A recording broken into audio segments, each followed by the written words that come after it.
déplacer jusqu'à cette énergie angélique. Alors je vois la première chose que je vois, c'est comme une grande ouverture lumineuse, comme si les parois c'était des nuages, D'accord. comme l'entrée d'une grotte, mais comme si la paroi c'était des nuages et que au fond de la grotte, c'est devenait de plus en plus lumineux. Et maintenant, je commence à voir des anges apparaître avec des reflets dorés. Je distingue pas encore la forme, la forme des anges, mais je vois c'est comme si je voyais que les visages sans voir le corps en entier. Mais les visages sont dorés, presque dorés, des reflets un peu dorés. Quand tu me dis que tu vois les visages, tu vois également les traits du visage ou juste une forme de visage? Presque les traits. Mmh. C'est c'est bizarre parce que c'est des traits, qui sont pas si arrondis que ça, en fait. Ils sont assez anguleux. C'est étonnant. Je m'attendais pas à ça OK. et ils flottent, dans la lumière. J'en vois, une bonne quinzaine, une trentaine, devant moi, comme s'ils m'accueillaient. Mmh. Comment tu te sens par rapport à ça? Bah, je me sens presque, honoré, enfin je me sens, je me dis: «Est-ce que je mérite ça quoi, un accueil pareil?» Mmh. Alors, j'imagine que c'est parce que c'est destiné à beaucoup plus que juste mon petit ego, voilà. Que là, il y a quelque chose d'important, à transmettre, qui vont transmettre, je suppose. Sinon, pourquoi un tel accueil? Mmh. Et ben, justement, tu peux peut-être te connecter à eux si ils l'autorisent Ouais. et leur demander pourquoi un tel accueil? Qu'est-ce qu'ils te disent? Alors ils disent que d'abord qu'ils sont fiers de l'humanité. Mmh. Ils sont fiers, de tous les êtres qui se sont incarnés, sur cette période-là pour passer cette, grande transition. Que je suis un représentant des incarnations terrestres sur cette période bien particulière et en fait, cet accueil qu'ils me font, c'est symboliquement, heu, c'est pour, comment dire? Presque célébrer, heu, pour dire bravo à toute l'humanité terrestre de cette période bien particulière de transition. C'est comme, pour dire bravo. Mmh. C'est comme C'est s'ils disaient: «On est fiers de vous, ce que vous faites là, c'est super important». Ils disent qu'ils sont là pour nous aider, pour nous soutenir, pour nous guider, mais qu'ils peuvent pas faire ce qu'on est descendu faire dans la matière à notre place et que ce qu'on a réussi à faire, c'est super important. Il fallait pour certains en connaissance de descendre dans une matière très dense, c'était vraiment courageux et et que vraiment on est méritant, quoi, qu'on mérite bien des applaudissements. C'est ça qu'ils disent. Mmh. Est-ce que tu peux leur demander si eux, ils ont déjà été incarnés sur Terre? Ils disent que la plupart non. Il n'y en a que quelques-uns, ils sont minoritaires ceux qui se sont incarnés, seulement incarnés tout court et sur Terre encore plus rare. Il y en a certains qui se sont jamais incarnés. Ils ont préféré rester dans les mondes, subtils.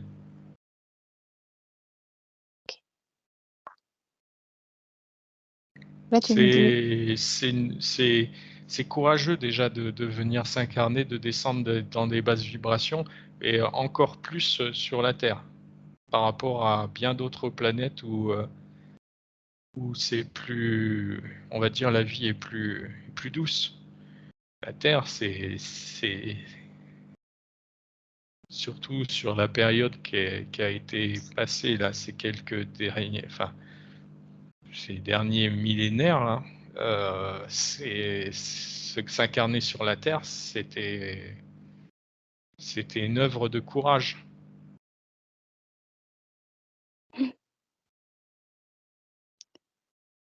est-ce que tu peux leur demander en quoi c'est une œuvre de courage? Ben, parce que, c'est plus facile de s'incarner dans des mondes où les vibrations sont plus légères, plus douces, où l'amour, est omniprésent.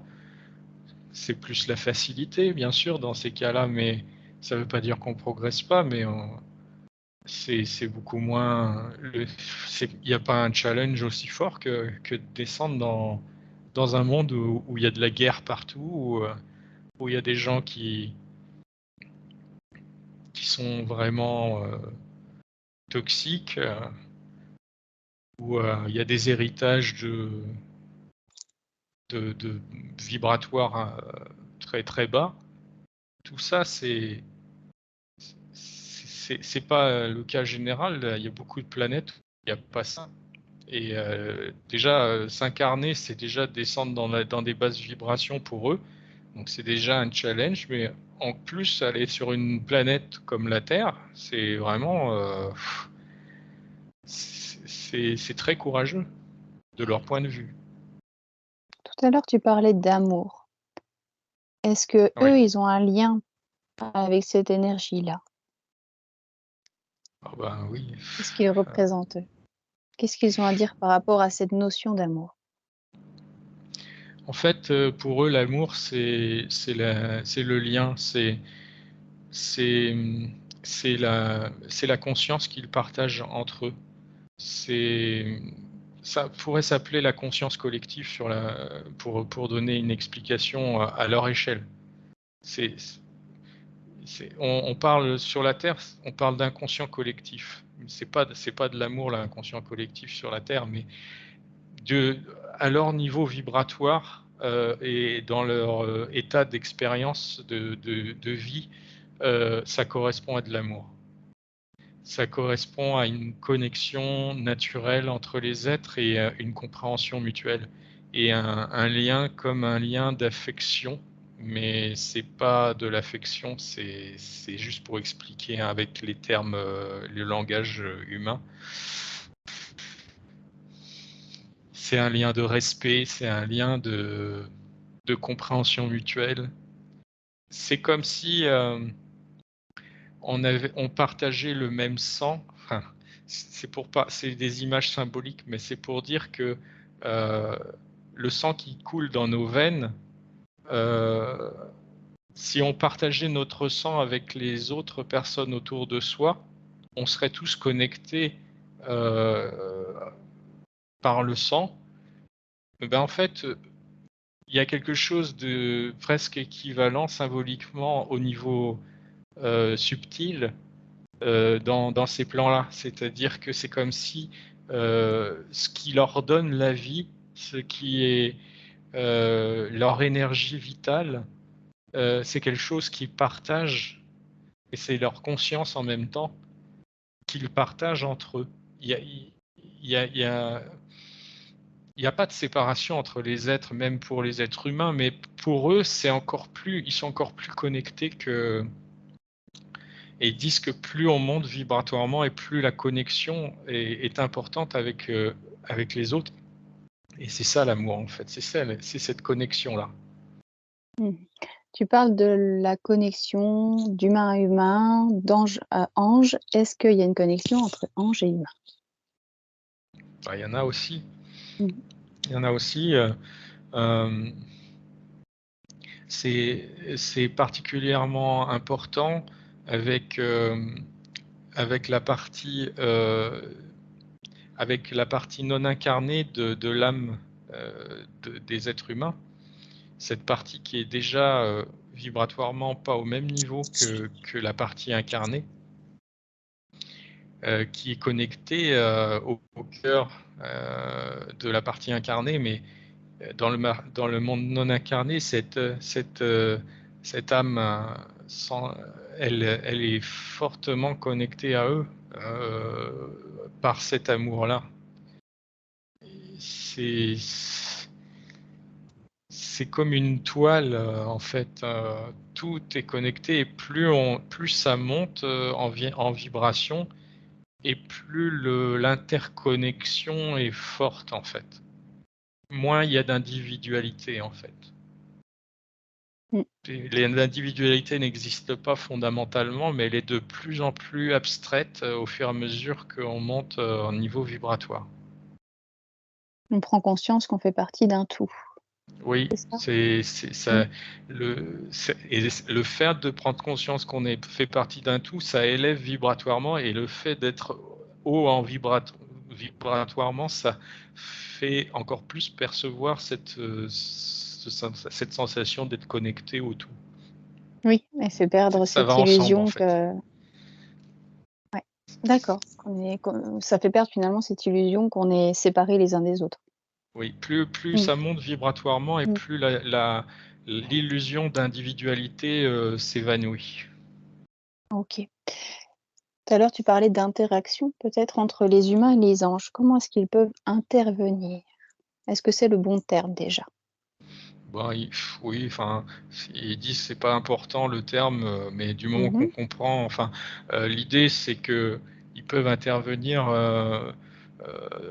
surtout si la demande, elle est faite depuis le cœur pour la partie incarnée de l'être humain. Et puis, parce que en fait, ça ramène l'être humain à son âme et à sa partie non incarnée qui est toujours dans le monde non incarné. Et c'est avec cette partie-là qu'ils ont le plus de connexion, le plus naturel. Donc, à partir de cette partie-là, l'appel et la connexion se fait instantanément. Mmh. Il n'y a pas de notion de temps là, il n'y a pas de notion d'espace, il n'y a pas de notion d'écart vibratoire, c'est ultra connecté. OK, d'accord. Et justement, tu parles de ces connexions et est-ce qu'un point de vue, peut-être, physique ou énergétique, est-ce qu'il peut y avoir des interactions à part cette connexion, cette présence qu'ils peuvent avoir? Est-ce qu'il leur est déjà arrivé d'intervenir, physiquement parlant peut-être, ou sous d'autres formes, je ne sais pas, pour, entre guillemets, «aider l'humanité» ou une personne en particulier? Oui, ouais, ils interviennent parfois, ce que je vois, c'est plutôt des interventions au niveau individuel, en accord avec les choix de l'âme, de l'individu. Ça se passe à un niveau inconscient de la personne? Ou Le c'est des plus demandes souvent conscientes? le plus souvent à un niveau inconscient, enfin, pas au niveau du mental en tout cas. Mmh. Le plus souvent, c'est une demande de l'âme, qui n'est pas forcément perçue, jusqu'à la conscience, du mental. Ça peut l'être, Par exemple, quand la personne est dans un état modifié de conscience et qu'elle est connectée à son âme, bah là, à ce moment-là, elle prend conscience. Mais le plus souvent, c'est parce que l'âme, elle a choisi un certain parcours et, euh, et puis en fait, l'ange qui a un rôle un peu de guide à ce moment-là euh, peut aider sur ce chemin pour éviter de trébucher, par exemple, comme un adulte qui va protéger un enfant parce qu'il sait que il risque de tomber dans la falaise, donc il va lui tenir la main juste au bon moment pour lui éviter de tomber et puis pour continuer sur son chemin. Mais ils vont pas être, ça va être des interventions ponctuelles plutôt, à des moments critiques où, où il pourrait se passer quelque chose qui va pas être dans le sens de ce que l'âme a vraiment voulu, mais qui Mmh. va être dû par exemple à une décision du mental qui est quand même un minimum de libre arbitre, mais qui peut faire des erreurs plus facilement que l'âme qui sait à peu près ce qu'il faut faire. Est-ce que tu peux leur demander un exemple? Un exemple, ça va être par exemple éviter Mmh. un accident de la route par exemple. Euh, le mental, lui, il dit ah il faut absolument que j'arrive à mon travail à telle heure. Là, je suis en retard. Il faut que j'appuie sur le champignon et puis je vais prendre des risques. Et ça, c'est pas forcément l'âme de la personne qui a décidé ça. Ça peut être juste le mental au moment en question. Et à ce moment-là, le guide, enfin l'ange qui va prendre un rôle de guide temporairement, il va faire des choses pour lui éviter l'accident. Parce que son contrat d'âme, ça va être de faire d'autres choses et que c'était pas de s'arrêter à ce moment-là, dans cette vie-là, à ce moment-là. Donc, le contrat d'âme, c'était que cet être-là, il fasse d'autres choses plus tard dans sa vie. Il fallait pas qu'il décède à ce moment-là. Donc, à ce moment-là, comme c'est en accord avec le contrat d'âme, c'est pas contre le libre arbitre puisque c'est l'âme qui l'a décidé et que c'est juste le mental avec son libre arbitre, mais qui quand même est un peu comme un enfant qui sait pas tout et qui fait des bêtises assez facilement, comme un enfant. Là, il va lui prendre la main en fait. Mmh. Il va lui éviter de tomber dans le précipice. D'accord. Donc finalement, ils sont connectés en tout temps, en tout lieu avec tout le monde et s'il y a un Alors, problème au niveau du mental ou quelque chose comme ça, ils peuvent, alors c'est pas tout à fait ça. Bon, vas-y, je sais pas comment explique-moi. expliquer. Ils sont pas connectés entre guillemets H24 avec tout le monde, mais en- ils sont connectés, on va dire plutôt H24, presque H24 avec les âmes non incarnées de tout le monde, Oui, ça d'accord. mais pas forcément avec ce qui va se passer au niveau Du physique. dans les incarnations. Mais par contre, l'âme non incarnée, elle est beaucoup plus connectée à ces incarnations. Et si elle voit que, par exemple, le mental va prendre un risque qui risque de faire décéder le corps et donc abréger Mmh. l'incarnation alors que c'était pas ce qu'elle avait prévu, là, elle peut envoyer un appel, un signal Mmh. à ces êtres de lumière et ils peuvent intervenir. OK, d'accord. Tout à l'heure, tu m'expliquais qu'il y avait pas de notion de temps, d'espace là où ils sont. Est-ce qu'ils Mm. peuvent nous donner davantage d'explications par rapport à cette information? Où est-ce qu'ils sont? Où est-ce qu'ils sont? Mmh.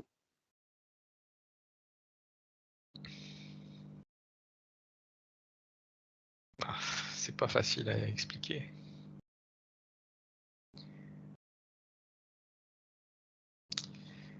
Ce qu'ils disent, c'est qu'il faut arrêter de penser en termes de temps et d'espace et se mettre à penser en termes de fréquence.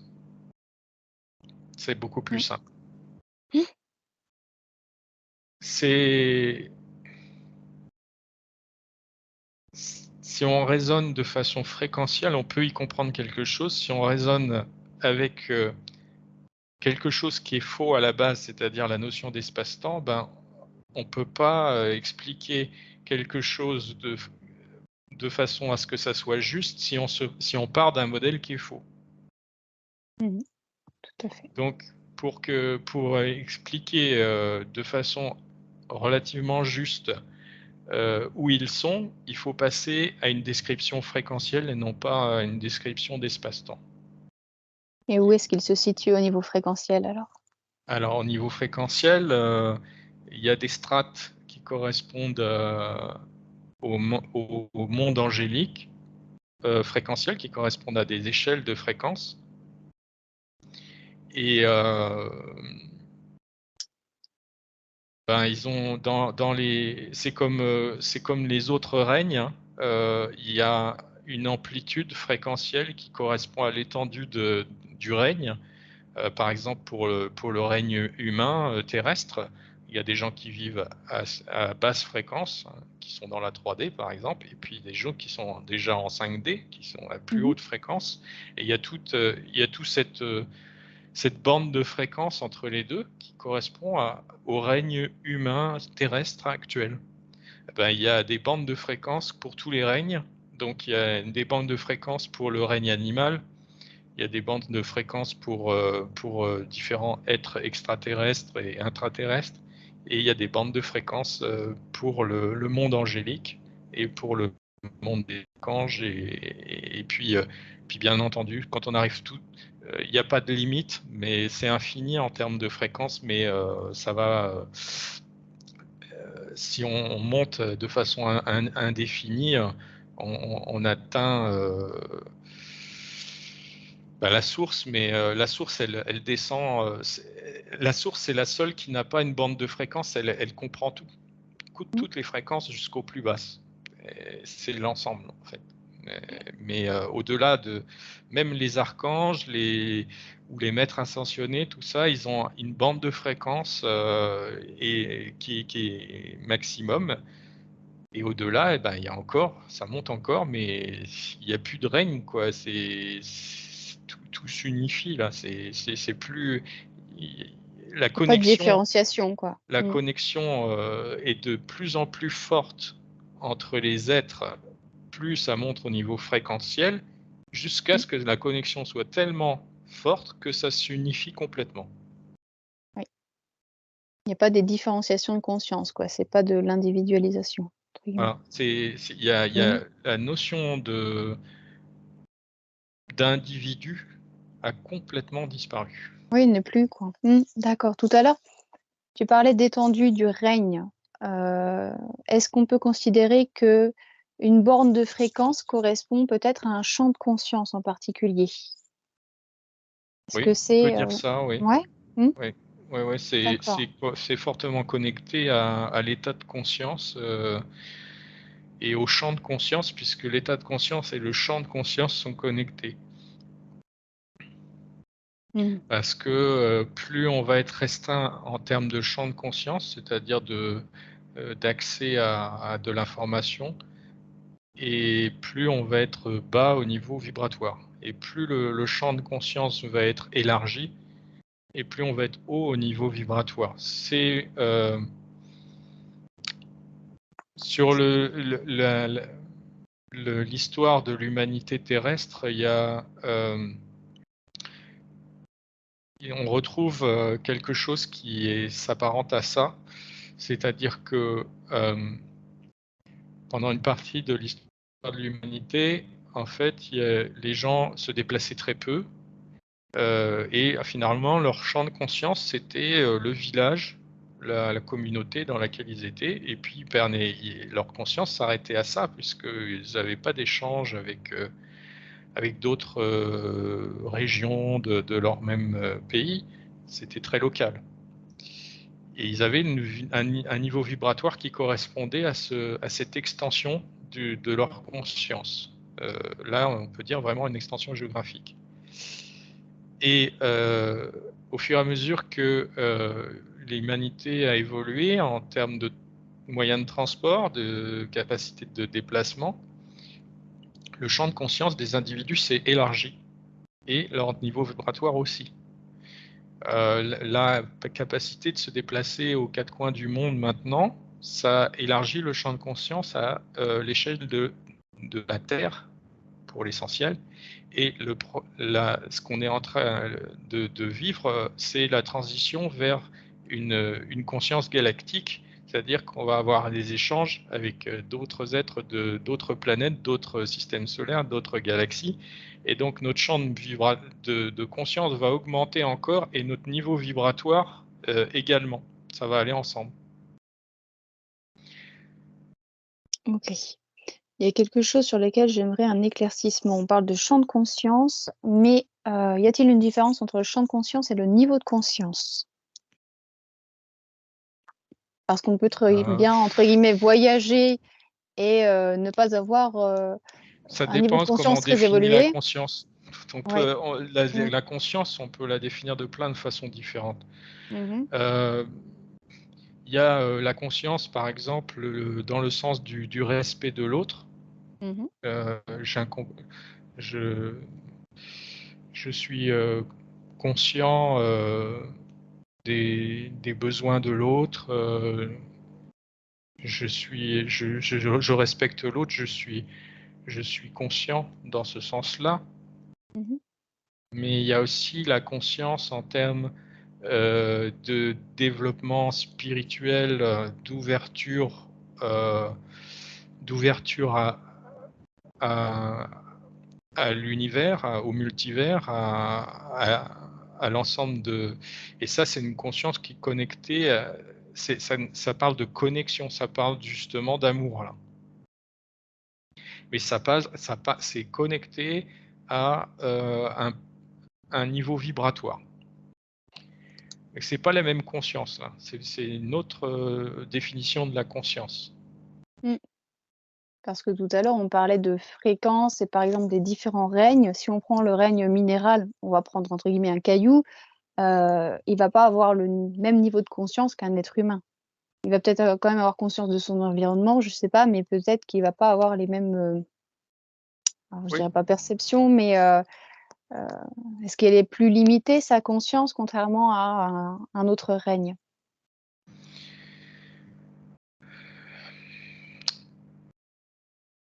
Alors, si on parle de conscience sur le mode vibratoire, c'est plus limité. Mmh. Euh, Par contre, ces règnes-là, ils sont quelque part plus connectés à la source. Enfin, c'est pas facile à expliquer, mais par exemple, pour l'être humain, euh, c'est de moins en moins le cas, mais ça l'a été encore, et ça l'est encore pour beaucoup d'êtres humains. Le mental euh, crée un espèce d'écran à la connexion à leur âme et donc indirectement à la source. Les minéraux, ils n'ont pas de mental, ils n'ont pas ce filtre ou cette espèce de barrière artificielle. Et donc, c'est comme s'ils avaient une connexion naturelle à la source, mais ils n'en ont pas une conscience comme on est capable d'en avoir une fois qu'on est connecté, nous, à la source. Mmh. Ils n'ont pas un mental, donc ils n'ont pas... C'est une forme de conscience, mais c'est plus une notion de connexion plutôt qu'une notion de compréhension. C'est pas facile à expliquer, hein. Mmh. Je comprends un peu. D'accord. Pour en revenir aux anges, est-ce que tu peux toujours les observer? Oui. Ouais. Est-ce que tu peux leur demander si ils ont un autre message pour l'humanité?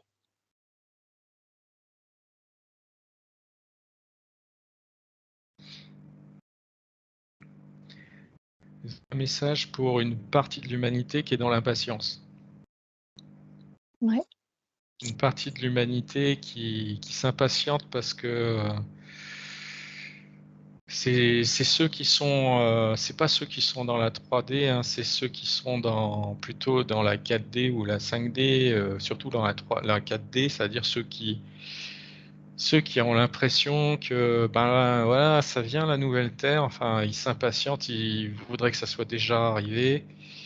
Ils sentent bien qu'ils en ont entre guillemets «bavé», pendant des années, pour certains et ils voudraient que ça soit déjà, complètement, mis en place et puis bien sûr, ça va prendre, plusieurs années pour se faire, hein, progressivement et il y a beaucoup, beaucoup d'êtres, humains actuellement qui sont dans l'impatience et ils disent que, ben, ça c'est pas ça va pas attirer les choses, ça va pas faire, venir les choses plus vite et ça va les pour eux, au niveau perceptif, ça va leur sembler justement, durer encore plus longtemps que s'ils n'étaient pas dans l'impatience.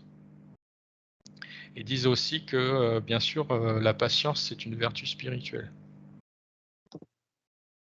Donc, ils disent que, ben, ça fait aussi partie d'un processus initiatique de développement spirituel pour cette partie de l'humanité qui expérimente l'impatience. Ça leur OK. apprend à, justement ne pas rester dans l'impatience. Parce qu'ils souffrent. Ceux qui sont dans l'impatience, ils souffrent. Ouais, je vois. J'aimerais maintenant que tu regardes au niveau des gens qui se connectent aux anges, à l'énergie, pardon, des anges. Est-ce qu'ils arrivent tous à se connecter à l'énergie, au monde angélique ou est-ce qu'il y a peut-être d'autres choses qui peuvent rentrer en action? Qu'est-ce que tu observes? Alors ceux qui, se connectent, bien aux énergies angéliques, ils ont déjà fait un bon travail sur eux et ils vibrent déjà à une certaine fréquence, suffisamment haute. Mais ce n'est pas le cas de tous ceux qui tentent de se connecter, aux anges. Il y en a qui vibratoirement vibrent bas, ils ont encore pas mal de travail à faire sur eux et ben, ceux-là, ils sont, assez fréquemment interférés par des entités, du bas astral qui se font passer pour des anges et puis, qui les manipulent. C'est assez fréquent. OK. Qu'est-ce qu'ils conseillent les anges pour éviter qu'on se fasse interférer? Bah, déjà, travailler sur soi et faire monter son taux vibratoire, Mmh. première chose. Ensuite, bien, mettre en place des protections et puis, au moment de faire ces connexions aux anges, hem, de les sonder parce que, Mmh. quand vibratoirement, on a fait le travail sur soi suffisamment, qu'on vibre suffisamment haut, on a ces capacités aussi de voir dans le «cœur» entre guillemets de l'être qu'on a en face de soi.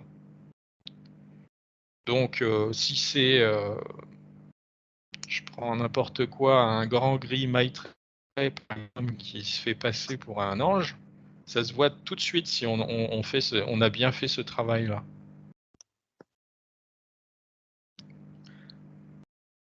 Mais normalement, ils ont même pas besoin, s'ils ont bien fait leur travail sur eux, de monter leur taux vibratoire d'avoir délesté avec des thérapeutiquement qu'ils aient fait le travail pour se libérer des choses lourdes qui sont en eux, ben, ils sont naturellement à un niveau vibratoire qui fait que il y a très peu de chances qu'ils soient interférés par des entités involutives.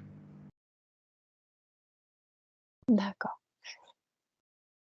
Tout à l'heure, on parlait de notions de temps-espace qui n'est finalement pas une bonne référence, mais est-ce qu'on peut parler en termes de dimension ou pas par rapport à ces anges?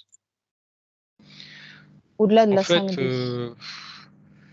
le mot dimension est pas forcément le plus approprié. Euh, on pourrait plutôt parler de gamme vibratoire. Gamme vibratoire, c'est-à-dire des bandes de fréquences. Comme j'ai indiqué tout à l'heure, c'est plutôt des bandes de fréquences qui correspondent à certains règnes, donc humains, angéliques, certains extraterrestres, etc. Et ça, c'est plus juste. Dimension, ça porte à confusion parce que on utilise le même mot dimension pour autre chose qui n'a absolument rien à voir. C'est la profondeur, la largeur, la hauteur, quoi. Ça, ça n'a rien à voir. Ouais. Et par contre, ça n'empêche pas que y ait des plans sur d'autres dimensions. Là, pour le coup, c'est vraiment d'autres dimensions. Mais ça n'a rien à voir avec le champ fréquentiel. Mmh.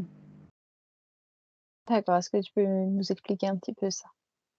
Alors ça veut dire que on parle de quantique, de lignes de temps, d'univers parallèles, et donc ben là on n'est pas forcément dans les mêmes dimensions. Les dimensions correspondent là pour le coup à des extensions de la profondeur, la largeur, la hauteur, mais à des niveaux plus avancés. Et ça dépend de la structure de chaque univers. Des univers avec beaucoup plus de dimensions que d'autres. Et ça n'a rien à voir avec le niveau vibratoire. Mmh. D'où C'est-à-dire qu'on l'importance peut être des termes, hein. Mmh. dans des univers avec beaucoup de dimensions en étant dans des fréquences très basses et inversement dans des univers avec des très hautes vibrations avec très peu de, de, de, de dimensions. OK. Voilà, on part quand même sur des concepts assez compliqués et j'aimerais qu'on C'est pas de revienne ma faute, hein. oui, c'est moi qui pose les questions, hein, tu me diras. Faut en prendre qu'à moi. Heu, alors pour revenir à des choses peut-être un peu plus simples, hem, je sais que quand on parle justement de certains extraterrestres, des Pléiadiens, ils sont représentés parfois avec, des ailes, si je me trompe pas.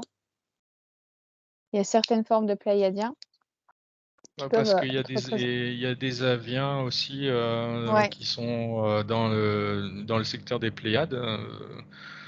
Il y a de tout. Ouais, il y a il me des semble qu'il y a une reptiliens, il y a re des humains, il y a des félinoïdes, avec des des, ailes? ben les avions, c'est avec des ailes, oui. Ouais, ouais. Il me semble qu'il y a Oui, aussi oui, les il y a, Caristus, non, je sais plus comment ils s'appellent ceux-là. Je sais pas si ça dit alors il y a quelque chose? ceux-là, oui, ça, que c'est en Ouais, fait oui,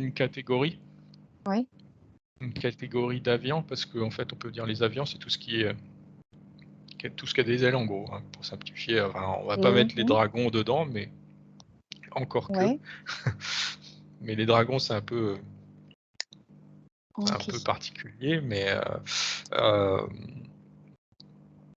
oui, les Et Charistus, là, on peut considérer qu'ils font partie des avions. ouais, Après, c'est des catégorisations, on va dire, c'est artificiel, hein. Mais ces êtres aviants, il y en a dans les Pléiades, oui. mmh. Est-ce qu'on peut considérer qu'ils font partie des anges ou pas du tout? Bah, disons qu'ils ont, au niveau vibratoire, leur gamme vibratoire justement, elle vibre assez haut, hein, comparé à beaucoup d'autres espèces. Mmh. Donc dans ce sens-là, ils sont plus près de la gamme, angélique que bien d'autres espèces. Ça veut pas dire que ce sont des anges, mais du point de vue d'une espèce qui vibre, à des gammes beaucoup plus basses vibratoirement, on va dire vu de loin, on pourrait croire que ils sont, dans cette même gamme, mais c'est juste, un effet de perspective en fait, vibratoire. D'accord. Est-ce que tu peux regarder au niveau de l'humanité? D'où est-ce qu'elle provient cette croyance par rapport aux anges? Dans l'inconscient collectif, on dessine toujours les anges avec des ailes. Pourquoi? En fait, il y a 2 questions là, hein. Heu, Prends je vais celle que tu veux. commencer par les ailes parce que c'est rapide à répondre. Ouais. C'est qu'en fait, c'est leur champ énergétique. On peut dire, ça fait partie de leur aura, pour simplifier. C'est leur champ énergétique, toroïdal, qui, donne une illusion, une impression que c'est des ailes, mais c'est pas des ailes. Et ça a été symbolisé par des ailes parce que, bah, voilà, c'était pour, donner, donner une représentation, qui parle à l'être humain, mais si ils avaient dessiné, un espèce de tauroïde autour des anges, ça aurait pas été très parlant. Mais l'auréole qui est dessinée, aussi, de temps en temps, ça correspond à l'entrée du tauroïde, en fait. Ah oui, d'accord, je vois. Et en fait, elle est représentée, l'auréole, elle est représentée au-dessus de la tête, mais il en existe une en dessous des pieds. Parce que le tauroïde, il passe dans les 2 sens. Enfin, il traverse le corps de part en part, en fait, verticalement, sur l'axe principal. Mmh. Et ce tauroïde, il est constamment présent ou est-ce que ça se passe lorsqu'il y a des changements de plan, de la matérialisation ou je sais pas? Ben, il vibre, plus, l'ange se trouve, dans un environnement à haute vibration et plus ce tauroïde, il est lumineux. Puis ça dépend aussi du point de vue de l'observateur. Si c'est un observateur qui vibre bas, il va pas forcément voir, bien cette, ce toroïde, mais s'il vibre plus haut, il va le voir de mieux en mieux. Les vibrations de l'observateur va jouer sur ses propres perceptions, c'est ça? Ben, le niveau vibratoire de l'observateur, joue sur, ce qu'il est capable de percevoir, oui. Mmh. Alors maintenant pour, l'origine des anges, c'est ça la deuxième question? Ouais, cette croyance, par rapport à Alors, en fait, ça revient au moment enfin, le moment. La notion de moment, ça implique déjà une notion de temps. En sachant que tout existe en même temps et que, ce moment-là, il existe en même temps que maintenant et que d'autres moments dans le futur. Voilà, faut déjà dire ça. Mais, la création, des âmes s'est faite à partir de la source comme, comme une partie de la source qui s'exprime mmh. dans le dans elle elle est la source est à la fois dans le non exprimé et dans l'exprimé. Pour qu'elle se connaisse elle-même, il faut qu'elle s'exprime. Donc il faut qu'elle laisse une partie d'elle-même s'exprimer. Cette partie qui s'exprime, se manifeste sous la forme d'une d'une explosion d'âme, comme un Big Bang, avec des petites lumières, ça part dans tous les sens, c'est mignon comme tout. Bon, je vois aussi le symbole des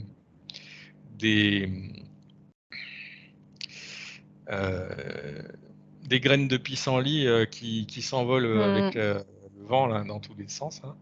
Bon, alors c'est ça, cette explosion-là, dans toutes ces âmes qui ont été créées à ce moment-là pour exprimer, permettre à la source de s'exprimer. S'exprimer, c'est aussi expérimenter. S'exprimer, c'est reconnaître soi-même. C'est se regarder dans un miroir, en fait. Et le miroir, en fait, c'est l'expression pour se connaître soi-même. C'est comme si cette source, tant qu'elle n'avait pas d'expression extérieure, c'est comme si elle n'avait pas de miroir pour voir à quoi elle ressemble. Elle a besoin d'exprimer quelque chose. Donc elle exprime ses âmes s'expriment et ces âmes veulent montrer différentes parties de la source, différentes et toutes les dimensions, toutes les manifestations possibles de la source. Parmi ces manifestations, il y a des manifestations qui vibrent à un certain niveau et d'autres à d'autres niveaux. Et dans une gamme fréquentielle bien spécifique, il y a le règne angélique. Voilà. Ok. Et par rapport à la population humaine, entre guillemets, comment est-ce que c'est né dans les esprits des humains qu'il était possible qu'il y ait des anges? J'en reviens à l'origine de cette croyance finalement établie dans les esprits et dans l'inconscient collectif. Alors déjà, parce que, comme on l'a dit tout à l'heure, ils interviennent de temps en temps directement au niveau de leurs incarnations, Ouais. pour les éviter pour leur éviter de tomber dans le fossé, par exemple. D'autre part, parce que, comme on l'a dit tout à l'heure, les âmes non incarnées sont fortement connectées à eux. Donc, ils ont cette connexion, ça signifie qu'ils ont conscience de leur existence. Et que les êtres incarnés, qui, alors, soit par diverses façons, peuvent prendre conscience de ce dont leur âme a pris conscience, c'est-à-dire l'existence angélique, à travers, par exemple, un rêve, une méditation, une connexion à l'âme, enfin une connexion à la conscience supérieure, si on peut le dire d'une autre façon, par exemple sous hypnose, un hypnose spirituelle. Mais ça peut être aussi dans d'autres états de modifier de conscience, des états d'extase mystique, etc. Tout ce qui permet finalement à l'être incarné de se connecter à son âme, lui permet de prendre conscience de l'existence angélique. Donc majoritairement, finalement, par des expériences mystiques qui sont restées dans les esprits des gens. Par Ça a exemple, créé. et Est-ce puis que ça peut être aussi la connexion à l'âme à travers la création, par exemple la création artistique. Ça peut être par tous les biais en fait, hein. Il y en a plein, hein. Il n'y a pas que mais ça peut être aussi les initiations à travers des écoles spirituelles. Ouais, il y a plein de façons en fait de se connecter à son âme et toutes ces façons-là permettent potentiellement de prendre conscience de l'existence angélique. Et justement, le fait qu'il y ait des personnes qui ont vécu des expériences, qui ont finalement appris certaines choses au niveau spirituel, est-ce que ça forme pas une sorte d'égrégore et fait en sorte que ça persiste? Oui, il y a des égrégores Ouais. il y a des égrégores à chaque fois que il y a un ensemble d'individus qui adhèrent à telle ou telle croyance, Idée, ouais. idée ou a priori, que ce soit réel ou pas réel. Et à ce moment-là se forme un égrégore simplement parce que il y a un ensemble de consciences qui, au niveau fréquentiel, parce qu'ils sont dans telle ou telle croyance, eh bien, vont émettre cette fréquence à plusieurs et ça va lui donner une espèce de vie intrinsèque. Mmh. C'est ce qui se passe Comme une, aussi au niveau, des comme religions. une forme pensée, en fait. Une forme pensée peut être créée et à une échelle de plusieurs individus, ça s'agrégore, on appelle ça un égrégore, ça montre bien ce que ça veut dire, ça s'agrège, ça Mmh. agrège des formes pensées pour prendre une consistance et une indépendance, comme un être indépendant. Donc ça fait partie aussi du pouvoir créateur qu'on a tous, puisqu'on est tous des fractales de la source, donc on a tous la capacité créatrice de la source en soi, Mmh. et à travers ça, on la manifeste aussi en créant des égrégores. Mmh. Et il y a des égrégores, j'imagine, qui prédominent, comme ceux créés par les religions?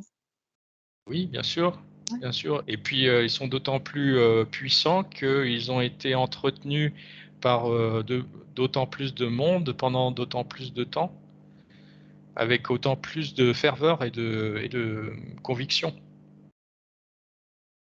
OK. Je vais poser une dernière question par rapport aux êtres galactiques et les anges. Tu fais bien une distinction entre les 2? C'est bien 2 choses différentes? Oui. Ou est-ce qu'on peut, entre guillemets, «les appeler comme des galactiques» aussi ou? Non, il y a une distinction parce Mmh. que c'est simplement que vibratoirement, vu de loin entre guillemets, c'est-à-dire vu d'un taux vibratoire, assez bas dans lequel, l'humanité en moyenne se trouve, vu de loin, on peut penser que certains êtres, parmi ceux qui vivent le plus haut, qui vibrent le plus haut, dans certains extraterrestres sont des anges, mais en fait non, c'est encore un autre règne. Mmh. OK, tout à fait. C'est bien ce que je pensais aussi, mais je voulais C'est vérifier. Mmh. déjà, bon, il y a des êtres extraterrestres qui, vibrent sur des plans non physiques, mais ça Mmh. reste quand même une forme d'incarnation. Les anges sont pas incarnés vraiment, c'est dans des plans, non incarnés, c'est au-delà encore de l'incarnation.